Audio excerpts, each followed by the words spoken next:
Okay, everyone, we're currently live, and it has been sent to me that Trisha Paytas has just, on Just Trish, talked with Moses about the Colleen Ballinger, Raven Simone podcast, and I think that we should react to it. We should go through it and figure out what they're going to be saying. This is literally just came out, so we are going to be watching this together for the first time. Shout out to Trish. I did see her. Let me show you. I did see her at the Wicked premiere yesterday. She looked beautiful. She was doing interviews. Come on, Emma Chamberlain. You know the way Emma Chamberlain does all the interviews at like the Met Gala? Trisha was doing them last night. And I seen that Ariana Grande was like liking all of her posts. I saw this as well. Trisha reunited with Jeff Goldblum. Is that how you say his name? Look at this. That's crazy. That's bonkers. But let me show you what she looked like last night. Oh, I also saw her with Jonathan Bailey, the sexiest man alive. Look, factually the sexiest man alive. He was literally called it by People magazine. God, he looks tea as fuck there. You know what's even fucking crazier? Do you want to know something fucking bonkers? You know the cafe that Neve works at? She just like lore dropped to me a couple days ago that he's a regular in there. No worries. No worries, Neve. We're filming for the podcast tomorrow. I want her to talk about it. But like literally she says about him just coming in there because she kind of works at like a posh cafe in Brighton. I'm fuming and she never told me. I'll be waiting. I'll be waiting. Trust. Oh, here she is. And look at that. Getty Images as well. Getty Images. She looks gorgeous. Look at the face card. Good for her. She looks good. So anyways, let's get to this. So on Just Trish, they are talking about the Colleen situation, and yeah. Also, if you're not subscribed to my YouTube channel, please consider subscribing. We're getting close to 500k, and also my Patreon is currently still live, and we have just finished the Ruby Frankie Devil in the Family documentary. It was a hard watch. I'm gonna be honest. It is on the Patreon right now. If you subscribe to my Patreon now and use code YouTubeMucker, you get 30% off every tier. And if you subscribe, you immediately... I love that this says celebrating 4,000 members. I think we're at 6,000 now. Thank you guys so much. It's a huge support. You get immediate access to me reacting to Ruby Frankie's Devil in the Family documentary, me reacting to who we're talking about today, Trisha Paytas' Broadway show. It was very cute. Me reacting to Escape the Night Season 1, 2, and 3, and also me reacting to Beast Game Season 1. A bunch of other things as well on there. But let's get to this. I feel like I haven't heard Trisha talk about Colleen in a while. So let's see. And just take a little more time. Hopefully, just I don't know. Again, she looks good. School for chemistry, like go. Just would be. You know what would be his comeback? Curing cancer. Could you imagine? I think we might all rally behind him. I think we might be like, good job. And he like came public with it. Like I do think there's a cure for cancer. But what if he's like found one that is attainable to everyone? He's like, I'm gonna leak this on my YouTube channel. That's the podcast we want. Oh my god, I forgot how hard it is to listen to Trisha on any faster speed. Who's curing cancer? I know Colleen Ballinger. Maybe we should do it. I love that we were on the same page as that. I know somehow my Is this the new setup for the podcast? I think it's because Trisha's currently on Broadway. So they're filming remotely in New York, which makes sense. Shout out to Oscar. We miss you, Oscar. And told me that's what you're going to say. Yeah. All right. Well, maybe someone who'll be on his Rock Bottom podcast as she's making the podcast rounds. Yeah. Calling down, like Oscar sent these in the notes, right? And he's just like, I know you're trying to keep it. No. Also, I'm not even kidding. I really do see Colleen on the Rock Bottom podcast with Ned Fulmer. I really, really, really do. Like, all jokes aside, when I was getting sent, I think I said this in my original video, when I got sent her on a podcast, my mind immediately went to the Ned Fulmer one. Like, that made so much sense to me. I swear to God, give it 2 weeks, they're going to be co-hosts. They're going to be fucking co-hosts. Non-drama and light, as we are here in New York. I'm having a great time. I don't like to dwell on the past too much, especially my own past, where it's like, this was a lot. I wouldn't say it's a rock bottom for me. This was a weird summer for me. Okay. 2 years ago I don't want to call it trauma because it's not so trauma for me, maybe other people for sure. But I'm not going to lie. It was the most anxiety I've ever had was the summer of 2023. June of 2023, it was so much anxiety. Like, yes, this person sent my nudes to make fun of me to fans. I said this in my original video. I cannot believe that Raven and Miranda did not at one time bring up Trisha in this like redemption podcast. Like, it really fundamentally is just like number one, like per journalism or interviewing abilities, but then number two, it's like, how bad are you at your job? Or that kind of implies to me that this was like a PR thing between maybe friends. I don't know. I don't know who's friends. I don't know if Colleen's friends with Raven. I don't know if Colleen's friends with Miranda. That kind of makes a little bit more sense to me as to why they would do this podcast and not address these big things. But then I do think that there's like maybe an element of like rage baiting in this as well, because like I'm actively looking at, you know, the Raven Simone podcast account, and I think this is the most comments they've ever gotten, even when Raven has had her co-host from her like childhood, you know, show days. Like, let's look at this really quickly. Most popular, here we go. From Corey in the House, right? Or That's a Raven. So this is like a big moment of you know, these two child stars coming together, and this one has 1.2 thousand comments, right? And that's a big moment. But then the Colleen one, they posted another one. And then the Colleen one has 9.2 thousand comments. So I do think that there's an element of like rage baiting here for like attention and money as well. Sorry, this is just fucking ridiculous. Her talking about losing Broadway. Maybe that's why they did it. But I also just wonder, for them to not include the Trisha of it all, there has to be some sort of like allyship, friendship here that is like willing to leave entire sections of the story out. That part is crazy, but I think it was like more crazy just getting like being voice memoed, bombed like for like just every day, all day, while I had like a 9-month-old and I was like going through everything, and I was just like, it was a lot. It was a lot. It was so much. It was so much. And I'm like laughing through like uncomfortability. And Oscar's like, you could just keep it like light, as we were discussing too. It's like, I don't want to get in the weeds, but at the same time, I feel like this is a platform, and I do. Goodness. This photo is so fucking scary. Jesus Christ. She literally doesn't look far off the fucking like Meat Canyon video that was made of her. I'm like, God, it's so scary. She's like dead behind the eyes here.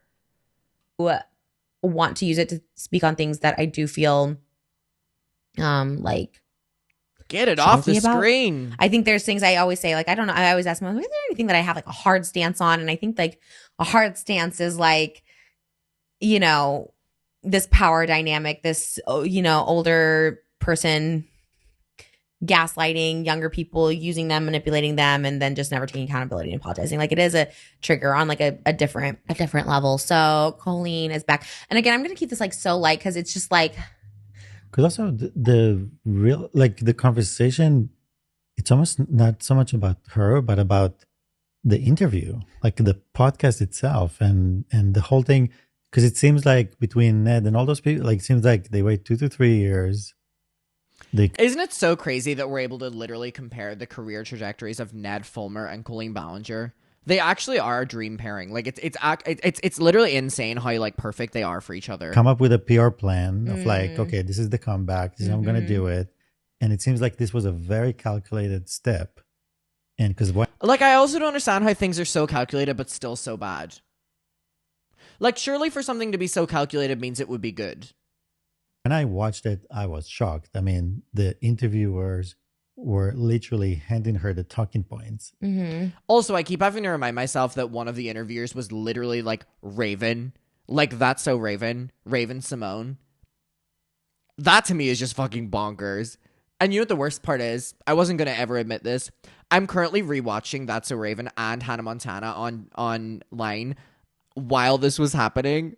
I'm like approaching the end of season 1 of That's So Raven, and this interview dropped, and it was Raven Simone, and I was like, fuck. Fuck. As she was going through it, because we know she's not going to apologize. She's not going to say anything different. Still a great show. I'll give you that, Raven Simone. Great show. This is exactly the same where she was all throughout this process. But the way they were like trying to give her excuses, and instead of just asking questions, they were giving her the talking points that are complete. I think it must have been like contractional. I don't think that it would be contractional. I probably do believe that there is some friendship between Colleen and one of them. Or maybe there's, I don't know, maybe there's a team that's similarities. I just don't understand, other than rage baiting for attention and views, which maybe they do want to do, like why Raven and Miranda would do this. There has to be some sort of friendship there. There really does. There really, really, really does. Really PR in a way. Yeah, for I her. don't think it's their fault. I think they're like, But- it was like a setup to kind of They all have a connection to JoJo. They mentioned at the end, speaks volumes to me. Oh, I completely missed make that. it. But I don't know if so much as She needs to be interviewed by Swoop. That's what's so funny to me, which is that Swoop openly said that she was like reaching out to Colleen for comment. It's like, you know, whenever it would be like, I nominate this person for the Ice Bucket Challenge. I nominate Colleen Ballinger to be interviewed by Swoop. a fault as part of the plan. Like they, like whatever the PR machine is, they were either hired or like they were. How's Swoop doing these days? She was really sweet and reached out to me a couple days ago. I really, really, really I have a lot of admiration for Part of Swoop. it. I really do. Swoop is like so what you see behind the scenes. I would almost argue more. Like there to talk, there to care, there to listen. Like a lot of time for Swoop. Like the way they came about it was very specific. And when you read everything they said and every question, they were literally telling her like, well, maybe what you did wasn't, malicious, but it was just bad judgment. Maybe like they were Yeah, they're talking. framing. I agree with Moses. Come on, Moses clocking. I agree here. This was the really frustrating part to me, which was that it seemed that like Colleen wasn't even like trying to get herself out of things. It was like Miranda would bring up a situation to Colleen and then like answer it for her, or like Raven would bring up a situation and like answer it for her. And it just felt to me like not only were they like going out of their way to like platform her when she was just absolutely like spewing bullshit and lies, but they were like actively like wanting to help her, which was like, I feel like it would have not backfired for them as much if they were like willing to just have a conversation and hear her out. Like, and maybe I wouldn't have been so frustrated with the interview if I actually really got to hear like Colleen's answers, but like it was premeditated answers in the questions, which was really weird. Doing it. There was one point that I was shocked. Like they were talking about how they were telling her like it's not her fault because her fans gave her permission I didn't see to that. be inappropriate. I fear if Swoop does interview her, people will say that Swoop is biased on your side. Well, here's the thing that people don't understand about Swoop, which is that everyone involved had all year long interviews with Swoop. And I'm talking Johnny, I'm talking Josh, I'm talking me, I'm talking Becky, I'm talking Oliver, right? And Colleen was offered that same opportunity by Swoop. Now, in interviewing all of us, that was when Swoop, found out that Johnny was lying and all the rest. She could have also said I was lying. She could have also said Josh was lying. Colleen never spoke up at that time because she was obviously hiding stuff. But like, if any of us were lying about things were, all year long interviews, and they were all recorded and they were all whatever. I remember specifically being in Paris on vacation and doing like a long interview, behind the scenes, and then one on camera as well. Like I don't think it would be Swoop being biased in any way, because how could you argue that Swoop couldn't be biased? She never got to hear the other side, I understand that the internet is the internet though. I mean, I knew Colleen wasn't going to do the Swoop thing. I wanted her to. Because, like, look at Josh. Josh's interview was very uncomfortable at times, but he did it. And ultimately, he came out the best in it. With them. Wow. Wait, what? Yeah, and we're talking about the whole thing is like power dynamic between an adult and a child, which they kept calling them younger audience or younger people. Yeah. They would not say children underage. So the problem with that power dynamic is that they cannot give you permission because they have no judgment to give you the permission. And they were children. She was like, they were teenagers. I mean, I think Adam was like, I don't know.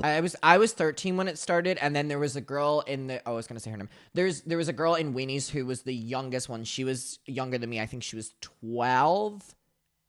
She was 12. I was 13. That was kind of the age of everyone in Weenies. And then I think it was like 12, 13. I think some people were 14. Majority of people were 16. I think there was maybe a couple 18-year-olds, and then there was like one or two people in the group chat who were like in their 20s. Damn, y'all are weird. You know what I mean as well. 12 or something. I don't know. Maybe They were young. They were like, I think at some point it was 14, but that's probably over the years. And yeah. So they were all young. So they said they gave you permission to be inappropriate. Like how? Yeah, In what and capacity? that What were they felt, referring to? and that it felt pure, and it felt probably That's crazy. probably specifically with the underwear being sent to Ada. Also, I'm not going to go into detail about this underwear situation anymore. I posted a video yesterday. It is a very short video. I show all the proof and how she lied and manipulated and edited the clips. That is all I'm going to speak on that. I'm tired of defending myself with this one. I would go and watch my video yesterday. It is very short, very to the point, and it proves everything. And thank you for the great response on it. I don't care to defend myself anymore on that. That's when I did see. Ooh. And all of that. Like the way they frame all those things. Underage man is this crazy. Is what I'm saying is like how about just don't even talk about like if you're just gonna keep sidestepping or like just lying about it, just sidestep it completely miss it. If this was a PR interview or any interview, just be like edit that question out because like it's proven. There's clips proven. Like that's what I'm saying. When there's like hard concrete, there's no way you can misinterpret it. Right? There is a clip originally put out where it looked like Adam McIntyre was asking for underwear on like this like stream that like Corey and Colleen were doing. The clip was edited in the full clip. It was. Oh my God. I'm really happy that Trisha is like knows the situation here. Jesus, I just posted the video yesterday. She obviously knows from, conversations or whatever like that. Wow, I'm it's really nice to hear someone relay the real fucking story. Was them, specifically Corey, being like Adam should wear the underwear because it would like look good on him or something like that, right? So it's like they were the ones initiating the sending the underwear of. So it's like I think that's what's so frustrating, right?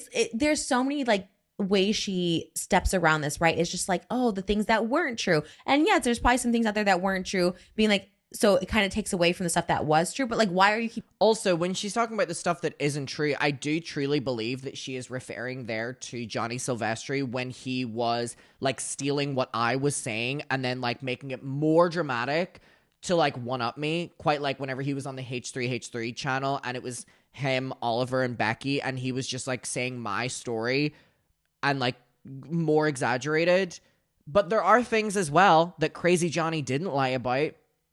And because Johnny is a raging narcissist and was lying about a lot of things for fucking attention, doesn't mean that any of the rest of us aren't valid or real, considering how much proof the rest of us have shown. And also, what's crazy is, as unreliable and as crazy and narcissistic as Johnny Silvestri is, there is still things that Johnny Silvestri said that are real. And also, you're right, the lies involved in this mainly aren't even about Colleen. Johnny Silvestri lied and said that Joshua David Evans groomed him when he didn't. That's the lies in this. That doesn't even have anything to do with Colleen. Goodness. keep talking about stuff that like was proven true. You sent my nudes to Johnny. That's proven true. And like that's what's so crazy is like her other friend that was like hold on. What is this comment? I can't help but feel she wouldn't be talking about this if she wasn't involved in some capacity. It's obviously good she's bringing attention to it, but there's a voice telling me, well, I mean, she is. So, we could go around life saying that about any situation. She is. We could always be speaking in the hypothetical. I think it's important to know that Trisha is as involved in this as the rest of us as well. And she has every right to talk about this. And also, I just think that like there's no point speaking in the hypothetical. She is talking about it. She is involved, and that's that. Like holding my nudes up in the picture is like a friend that's like not online.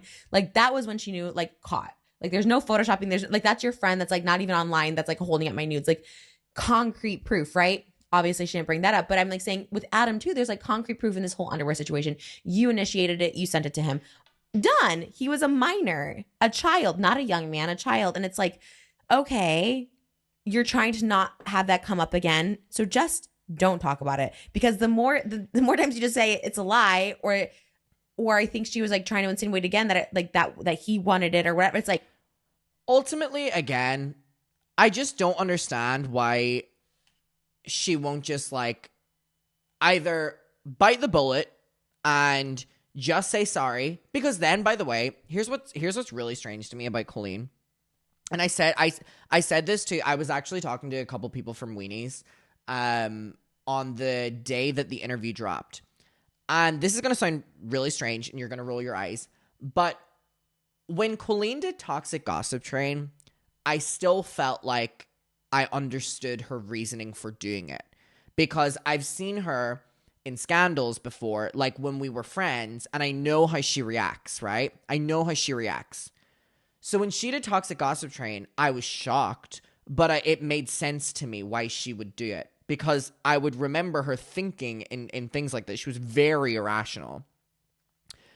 And then when she went back to the vlogs and started being snarky, that made sense to me because, again, when she would get, called out for things, she would bring it up shadily for so long. She would never let it go, right?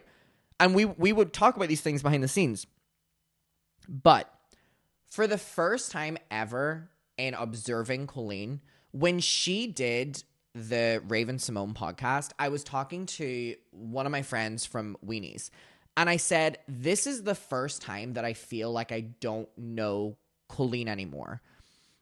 And don't take that the wrong way. But what I mean by that is this is not something that, like, I would know Colleen to do.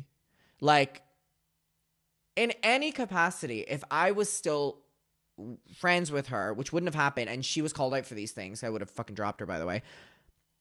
And I was like PR management in that mode again, like whenever I was getting her out of scandals in the past, when she would like be offensive or whatever, she would never come at it with this attitude of continuing to double down and be right. Her attitude was always actually like, I'm going to bite the bullet and I'm just going to like pander and then move on. So when she did that, I was like, wow, like I really don't know how she moves behind the scenes anymore, which thank God ultimately, but I don't understand it because again, there's a very clear way out of this for Colleen, which is, number one, if we're going to use the Raven Simone, this is what she should have done. This is what she should have done. She should have went on the Raven Simone podcast and she should have, whatever questions they asked, she should have, like she did in some parts, say, yes, they were true, and then just like stop it there. Instead of like doubling down on why she did it or the reasons or the people at fault. And this, if she had approached it from this angle of like, there's nothing else I can say, and then did a YouTube video, which is like, I've now addressed it. There's nothing more I can say. I'm not defending it. I don't want to fight it. And then started moving on to other content. She would, by the way, which is what I don't understand what she's like getting at, she would start gaining an audience again on YouTube. She would. People have done worse and gotten huge careers back again. The fact she continuously brings it up and fights it and continues to try to ignite the back and forth, that's what like brings people to have this opinion of her, which is like, oh, you are like emotionally stunted, you are like crazy, you don't get it, so we can't support you because you haven't changed in 5 fucking years, 10 years. Versus if she had done the latter, she would eventually gain, I do believe she would gain up a big audience again. I believe that the one thing that would pander to her, I think she would eventually gain up an audience where she could go on tour again. Maybe a smaller tour. But that's why I don't understand why she moves like this. Like, I guess it boils down to like narcissism or ego or like not wanting to be wrong. But the fact that she like, even from a business standpoint, can't just like keep her mouth shut and attempt to move on, that to me doesn't make sense. Like, why does she want to fight this so bad, but then doesn't want to fight it? Because for as much as she continues to double down and fight and we're the liars, why would she not do an expose video? Why would she not show the text messages she says she has? Why would she not call us out? Why would she not? She's had 5 years. Why would she not detail every point? Why would she not sue me? Why would she not sue Trisha? Why would she not sue Johnny? Why would, like, there's ways for her to end this. But for some reason, she continues to do this approach, which to me is like, you are further ruining any chance of people like wanting to support you again. There's people in her audience being like, damn, this interview really disappointed me. Like, you're further alienating people. She's a victim complex. I guess so. Like, well, basically, she was saying that the way it sounded, that what actually happened is like, she suggested it and then he followed up on that. Yeah, right. So basically, he was like, "Oh, are you going to? Is it that?" So And a child, again, mind you. Like, yeah. No, say, she's the one that's supposed to stop all this. Yeah, but then but she was trying to say, "I am trying to please my fans, so I do what they ask me to do." And that's my Crazy. fault that I'm so greatly connected with my fans, and I try to give them what they want. And this is my whole persona. And so basically, you know, it's like when you go to a job interview and people ask you, like, Didn't she send a cease and desist to H3? I don't know about that. I don't know if that's true or not. All I can speak about is myself. I never got anything. like, what's your fault? You know, like, Yeah. oh, You can't silence someone I'm who's just very- telling the giving to truth. my fans. yeah, I'm What do too you detail oriented. mean? Something that is actually a compliment for yourself. this is something that, again, is just like so concrete that this is so inappropriate. Like, everyone agrees on it. She agrees on it. Stop talking about it. Like, it was inappropriate. Like, you know what? That literally is just the angle that I think everyone should have. Why is she still talking about it? Literally, why is she still talking about it? Move on. Stop bringing this up. Trisha's not talking about this on the podcast. I know I'm addressing this. I Naber's making videos on this. Every single person that was talking about this 5 fucking years ago is talking about it again because you decided to bring it back to 0 again, starting afresh. Like, it's so easy just not to do this. It's so easy not to do this. It really is. People are like, oh my God, it's the only content that Adam makes. Baby, I uploaded 65 videos last month. They were not about Colleen. She is doing this. Trisha was not talking about Colleen. Now is talking about Colleen. Einaber was talking about Colleen, or wasn't talking about Colleen. Now is talking about Colleen. Spillsesh wasn't talking about Colleen. Is now talking about Colleen. Reddit forums are talking about Colleen. Colleen's own snark page had gone silent, are now talking about Colleen because she just decided to reboot H3 as well. Like, it's pretty clear what's going on right now. It's pretty clear. So, Instead of stop talking about, like, apology too can go a long way on this one. This is Adam McIntyre, right? This is something I watched his initial video, just watching the. Also, just want to clarify as well that for public record, people keep forgetting this. I tweeted, I wonder if it's still on my Twitter. I don't even know how I would find it. Let's see.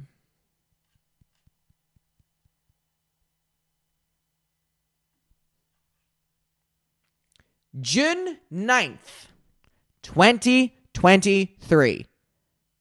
Yours truly tweeted, Colleen Ballinger and Corey DeSoto. If you do a genuine apology privately and publicly to me and my parents, I will never speak about this situation again. It's that simple.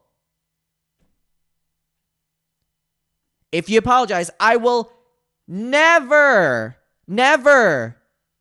speak about this situation again. June 9th, 2023. 2023. People say that I love this, or whatever. I willingly, 2 years ago, put my hands up and said that I would never speak her name again if she just apologized to me. Also, what's so fucking crazy is she could have just went like this, sorry, Adam, privately to me, rolled her eyes, fuck him. I would have had to accept it. Clips, and he was like so triggered by this, like more so than he thought. And I'm glad the comments came to his support, and I wanted to as well. And I very much toe the line too with reaching out to Adam, because it is very much like I never want to be that person that's like, now we're on good terms, I'm trying to be on your side and we're banding together. So it's like, because it can come across manipulative, right, in so many ways. So I'm never, with any drama channel, I try not to be too much like, thank you for the video or whatever. Like, I'm very much like, but I'm glad the comments came to his support, because you can, and I'm like, I feel like I also feel this way, right? Like, so many things I thought was like totally okay and I was totally fine with, right, as like a child. Like, later on, you feel trauma from even my OF days, like like I work through therapy now with it. Like, I feel like I have like weird trauma where like in the moment, in the time, and I was like an adult, I was like in my 30s, so very different than Adam, who's a child talking to like his like idol. But like, you can feel like more as you get older, you kind of reflect more, and you feel more of that trauma. You feel more of like what hit you, what happened to you. So I'm glad people were. Also, I appreciate her talking about me here, but again, I don't think people are stressing enough that Trisha thought that she was friends with Colleen. Colleen was making fun of her and literally doing viewing parties of Trisha's fucking, at that stage, I think it was Patreon. Like, naked videos, naked photos. Proof of this was shown. And, like, I appreciate Trisha talking about me, Becky, Oliver, etc. But, like, I really do want people to also just, like, take it serious that, like, Trisha invited Colleen into her home, filmed podcasts with her, did business ventures with her. All of this was happening to Trisha behind her back.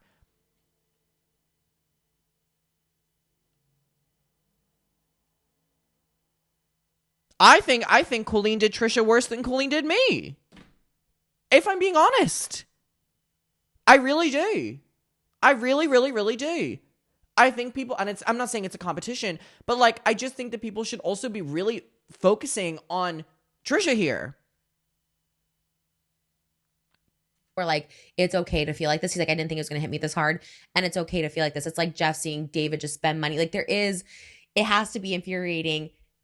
And constantly being like, referring to him as like this incident that's not true, or this incident that, when it's like so proven. And also Trisha finding out about this online, by the way. It's so inappropriate. Everyone knows it. So either apologize or just don't talk about it. And there's literally, no apology, like, it is that simple as what Trisha's saying. Either you're going to apologize for it or just don't talk about it again. If you don't want to apologize, great. Don't bring it up again. Should be noted on this episode was the title was originally Colleen's actual apology. Crazy. To Colleen telling her side of the story. They switched the title, which is like tells you everything you need to know. Like, because there wasn't, and it's like I don't know. I think like, how can you not, even if you hired a PR person or you're trying to do a PR cleanup, how can you just not say sorry, even if you didn't mean it, right? Like, you should mean it when you say it, but even if you didn't mean, like, it takes a special kind of person to not be able to like say sorry in a situation where they fully messed up on. Because Adam one especially, like, it really, obviously, you see Adam constantly hurt by it. How can you not just be like, I'm sorry? Not just, let's take the whole situation of sending him the lingerie and put it aside. Mm-hmm. It's everything that happened after. Mm. It's, you know, it's like you're part of a cult, but suddenly you get thrown out. Yeah. And so, damn, Moses clocking. Moses is up to date on this. I'm shocked. Suddenly in the group chats, they're, you know, ganging on him and attacking him. So much hate. So this is everything that really seems to be the inappropriate behavior was really in the group chats between her and everyone in there that was pretty much children. That she's like, it was just funny. And people were talking about, you know, whether it's like sex life, advice about her marriage, people, like things, just crossing certain boundaries, because that's exactly what we talked about earlier about like crossing the line from this side to over there. Like, and that's where I think a lot of it is not getting acknowledged, like that all of that was happening. So I think she took the major pieces. Yeah. Again, this is very PR. They took the major pieces. They gave her opportunity to tell her side of the story on each piece and how to rebuke, because there are people that still like her and want to follow her. She just needs to give them an excuse and a reason to move on and accept her. It's such a great point as well that she literally would have an audience eventually, a really big one, if she would just like stop being so egotistical and narcissistic when it comes to this. Ned too. But the thing is, what they're missing, what they're both missing is like the accountability, just like, you know, they both said the same thing, which was so interesting that it's like both. Again, the comparisons between Nad Fulmer and Colleen Ballinger, bonkers. Had these like apologies and this like PR resurgence right now is like, you know, that part of my brain was damaged. That part of my brain was missing. It's like, it's so the same like verbiage. That part of my brain was missing is crazy. Crazy. What does that even fucking mean? You're a grown adult. What does that mean? Why are we holding children to a higher standard than fucking grown adults? Like, weird. And it's there. That's not an excuse. That's not an excuse, because it's like, and it's a repeated thing too, right? Like, it's like with Colleen, not Ned, where it's like this happened a lot, and yes, it like happened a while ago, but it kind of continued when they talked about the Becky, who I believe was the girl on stage who was 16. They were like, oh, Becky, questions that were, I don't want to like blame the interviewer so much. It's Raven-Symoné, who's like very famous and very like well known. She was on The View. Like, shout out to Becky. I saw Becky had posted being like, it's awful to find out that this is happening again. I don't think they fully knew. So I do think this was maybe like a little strategy, and maybe they thought like, oh, this will get views, or someone told them, or they're in the same network or something, or maybe they knew each other. I don't know how it was. They don't seem to have like the full knowledge of all this. Clearly, they didn't know. I mean, they were pampering her. They were, of course. But I they don't were think they know. there to make her look good, sound good. But I don't think they knew the extent of everything she's. That's why I wonder why they did it. Like, if you haven't done that much research, why are you willing to put yourself on the line for it? Is it just like money and views? But the things they talked about was enough. You know, the things they Yeah. talked about was enough. Because, for example, with Becky, when she explained what happened, she had a slip. She basically said, you know, the yoga. Colleen also said, when I first heard about like Becky's story, I was heartbroken. You made fun of it in the Toxic Gossip Train. Challenge was a challenge. It was actually the one moment that you really honed in on making fun of. The couples did on YouTube. Okay, so so they knew. So couples did this challenge on YouTube. Now she's bringing a child on stage into a couple Yeah, situation and they're where, like- like me and you as a couple would do it. And now there's a child and her Yeah, acting a couple challenge. being like, Oof, that's a clock, actually. I didn't even think about it like that. Her justification for the Becky thing was that it was a YouTube couples challenge to do the yoga challenge. So why were you doing it with kids then? Whoa, I don't know why I've never thought about it like that. Okay, Moses. what was she so, wearing? So immediately, no, this is not a place to put a child in a couples challenge because Yeah. you're not a couple, the age difference and all that. Wow. And on top of that, you're humiliating her on stage in front of people with that act. Mhm. So I'm like, okay, did you hear yourself? Like, how do you take a couples challenge and do it with a child on stage? But the interviews too were just like, you know, like what was this person wearing? Like just like really strange questions. Like just a lot of. It is one thing to give. Look, I could never give like Abby Lee Miller a platform. Like no, there's nothing. If she was like, I want to come on your platform. Maybe if she's like, I want to apologize to all the kids, maybe. But even then, no, I don't think so. But it's like. I don't know. Just the questions, like you said, just the way they were setting it up. It's like, this is like a whole string of like. Yeah, the Cheeto thing with the young boy putting his hands down her trousers as well is so crazy considering they were like, oh, he didn't eat out of your pants. He just put his hands down your pants. Oh, okay. Children. That's what they was. And they weren't referring to as children that like you've hurt. And there's like no real apology. And it's just consistently bringing it up and denying or saying it was a joke. Okay. Oh, the fart thing was a joke. And then in her ukulele song, she was just like, she was saying it was just a joke, but then this one she was like, oh, I didn't know. Like there was just so many like contradictions. Yeah. And it's just Damn, they're both fucking I think clocking. that's just like what's so frustrating. And it is. And it's like, especially someone like Adam McIntyre who's like fully out there, right? Like it is like you have every chance to like do an apology for him. It's clearly like affects him. And to like keep bringing it up, just knowing that there's the truth out there is like, it is Also, that's where it frustrating. starts. I am so lucky that the truth is out there because, like, if she continued to bring it up and, like, all the receipts weren't out there on my side, goodness. Like if Becky and Adam and other people came out and said, I talked to her. Yeah. She apologized to me. Again, just want to clarify that is literally all I asked for the last 2 years.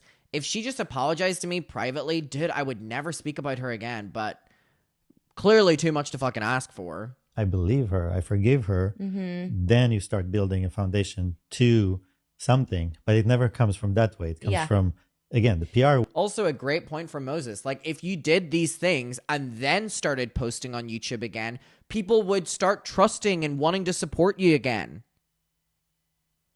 I just... way Yeah. of let me go on a big podcast and answer soft questions and give excuses for the people that will believe it. And I think what I sense is that her biggest resistance is the word groomer. And because people use that word, that's where she was like, I'm not, and I will never accept it, and I will not apologize. Like, that's just not who I am. And I feel like maybe she just doesn't understand the What it means. spectrum of what it means of like, you're an adult, they're children. I just think she can't see herself as ever doing something wrong, honestly. Mhm. You are teaching them a certain behavior Yeah. in this power dynamic, Mhm. and they're doing what they're doing to support you because you're an idol to them. Mhm. And if today Adam is out, everyone is like, okay, the door is closed on him, everyone attack him. So she just doesn't understand that grooming doesn't mean that you have one person that you're basically grooming for your sexual favors. Yeah. There's a whole range of it.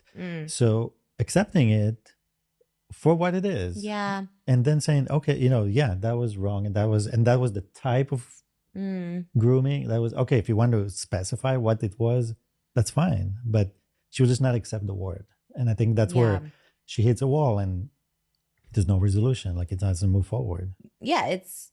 And again, if there's no resolution, just stop bringing it up. Like if you so rebuke what we're all saying, just stop bringing it up. You're bringing it up. It does spark anger, and it's just frustration. It's just so frustrating. And like, I get wanting to move forward and like, yes, but like you have to start with like just acknowledging or just not bringing it up. Like just keep. Again, it is that simple as Trisha's saying. It is as simple as stop bringing it up. Colleen, it is as simple as that. Bringing up stuff and like rehashing, because it's like, I'm tired of talking about it. Yes. I'm sure Adam is. I'm sure Yes. he's tired of having to be like, again, with like me being the liar and stuff. Like, it's just probably so frustrating. It's like a decade for him. And it's just like not fair. It's not right. I hate actually the guys of like, well, I'm a mom, and as a mom now, like that's like her thing. Like now as a mom, I can see it differently. It's like, you were a mom when you sent my nudes to one of your fans, it's like, and making fun of me. Like, that's not that, being a mom can change you, of course, but you were a mom when all this was happening. Yep. And she was a mom when all this was happening in the group chats too.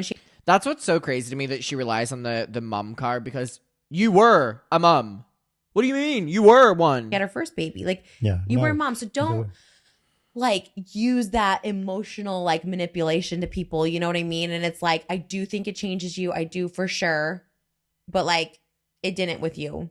In fact, freshly postpartum, you're sending these messages, like, which that to me, I can't fathom. Like, I cannot fathom that. And it's like, okay, maybe say you were going through a postpartum psychosis or something. Like, you had an episode, like, I don't know what it was, but you were a mom and she had a baby before. So it's just, I don't know.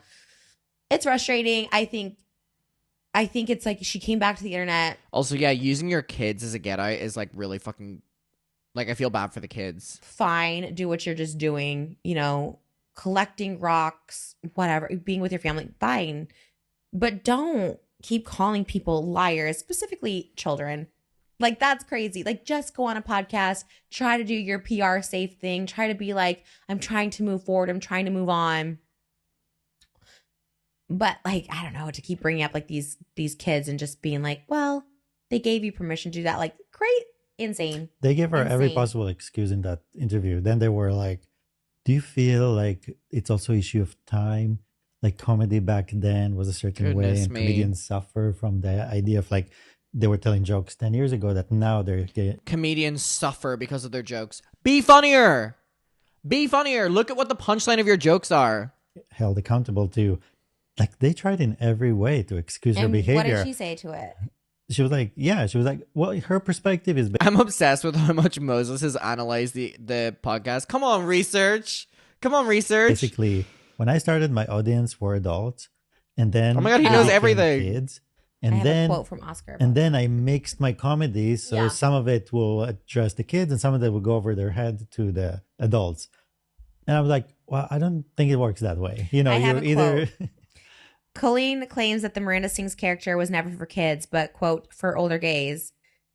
Quote from Oscar, girl, we were never gagging like that. So basically, that was not your audience, and you know that. That was not your audience, and you know that. Like, your show.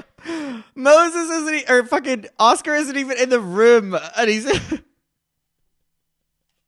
not, girl, we were never clocking like that. Oh, goodness. Those were children. It is, and like, okay, comedy, yes. Her Haters Back Off show, like, I watched it, I liked it. When we tried to rewatch it, when like I was like, when Colleen and I did that podcast for like 2 episodes, like, I was like, it's like so deeply disturbing, like about the uncle and all those like jokes, and you're like, oh, that is deeply disturbing, and like, but like Netflix proved it. People were watching it. Like, yes, humor is different, but group chats and talking to minors and, you know, like, yeah, manipulating them when Adam was out and trying to, and editing that clip to make it look like Adam wanted the underwear. Like, all of that was like malicious and had nothing to do with comedy. That wasn't even online. That was all secret. The stuff about the tampons, the stuff about the mirror, like all that stuff was happening in secret. Oh my God, everyone always forgets about that. When she had the fucking tampon in her mouth and she was like, guys, send me a photo back of you with tampon in your mouth.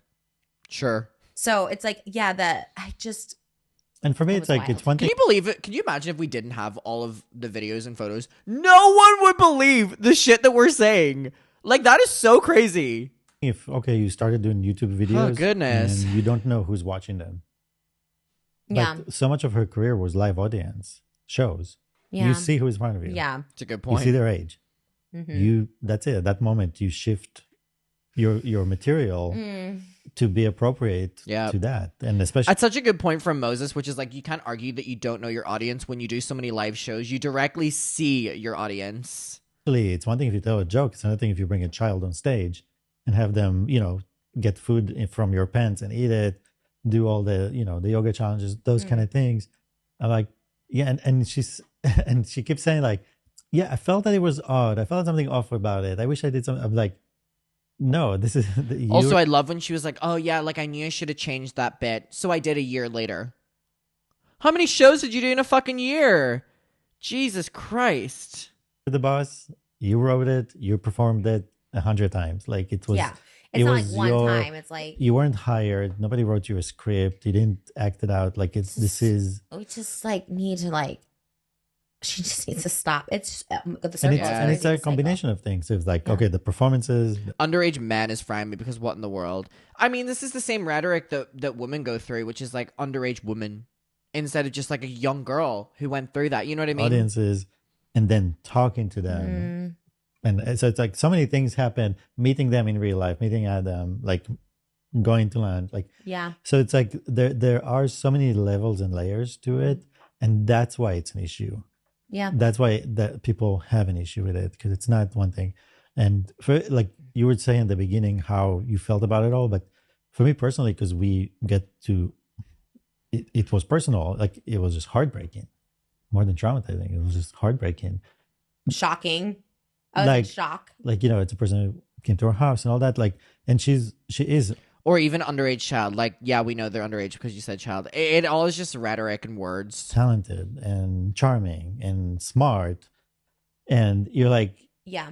but then suddenly you're like, but wait a minute, and it was just like so hard. And that's why, when you look at people like, Jojo or other people that know her from a young age and they just believe everything she says, and suddenly you're like, oh yeah, everyone is lying. Yeah. And JoJo has said that. Everybody's Yeah. lying. I'm like, but why? Yeah. Well, she said it Why? to us. But why would everybody lie? Like, what's the point? Why are those kids Yeah. rebelling? Why are those kids? But that's what was so it's like so scary because like when you're caught or when you're about to be caught or found out or everyone's like you think you come clean to someone, and I gave her so many options to come clean, right? But what was so scary before the thing about my stuff came out was like, oh no, they were sending me weird messages about you. They were sending me, like, she was like reversing everything that she did to them. And I was like, I guess I believed it. Like, who was I to know these people? And then when I saw it, I was like, that's like, It really is crazy to me that she was saying these things to Trisha about like Johnny and me. Like it really is crazy. Like it really is just lie until you can't lie no more. it's like malicious. It's really sinister. Like, it's really scary and dark. And I just was like, it was very shocking. And like you said, it's Darbo, like I you're in the guess, yeah. home, like you're in the space with kids and everything, like our kids. And I just like, it was wild. Like, just, I don't know, the whole thing. And it's all deeply upsetting. It's very deeply disturbing. Like there's multiple children that were hurt by this. I don't know. The comment section though doesn't really lie on this. A lot of people had very valid criticisms of it. Not it, girl, not it. And Okay, we'll leave it there. Now, again, what I do just kind of want to bring us back to is that, like, it is so important to note here that, like, and I'm sure Becky and Oliver appreciate Trisha speaking up, for us and Moses specifically, but, like, Trisha really is a victim of Colleen. I don't mean to, like, put, like, a victim title on her or whatever, but, like, that was someone that Trisha really looked up to and was friends with in her eyes. And Colleen betrayed her. And not only betrayed her, but was evil to her, and evil to her behind her back while actively filming podcasts with her, coming into her house, meeting Trisha's kids. Like, there has to be such an element of, like, being a sociopath that you have to do viewing parties of someone's, like, naked body, making fun of them, making fun of someone, making fun of their weight, their personality and stuff, and then going over to their house, hanging out with their family, filming podcasts with them where you're saying that they're the best person ever, the most beautiful person. Like, you have to genuinely be, like, psychotic, like, actually psychotic.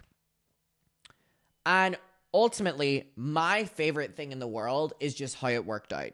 You know, Colleen started the podcast with Trisha and basically said that, like, she's going to have ramifications for working with Trisha. Ultimately, Trisha is the one on Broadway. That is Colleen's dream. Trisha is the one in the mainstream. That is Colleen's dream. Trisha is touring the world every single year. That is Colleen's dream. Not put the fries in the back, Colleen. You know, everything that Colleen had and that in her eyes would have been so unattainable to Trisha, Trisha has now tenfold. Trisha is on red carpets interviewing celebrities. Trisha is at the Ariana Grande Wicked premiere. And Colleen Ballinger, who didn't shut up about her friendship with Ariana Grande, didn't go to either. Ariana Grande last night is liking, commenting on Trisha's posts. And Colleen has nothing. And you know what? It all worked out in the end. It all worked out in the end for Trisha. And good for her, because regardless of what your opinions are of Trisha, in this specific situation, she was so wronged, and the person who wronged her had their karma, and all of their opportunities really got pushed to Trisha and tenfold. I really do think it's an example of karma. I just spat water everywhere, no worries. And we'll leave it there. Again, I just think it's important to continue reiterating that, yes, there's Becky, there's Oliver, there's me, but Trisha is also a fundamental person of this story. So we will leave it there. I appreciate Trisha and Moses for that. Moses was going really hard as well. I appreciate that. So was Trisha. And yeah, we will leave it there. We will leave it there for now. All right. Remember, Colleen didn't want to take sponsors because Trisha, literally, how'd that work out? How'd that work out?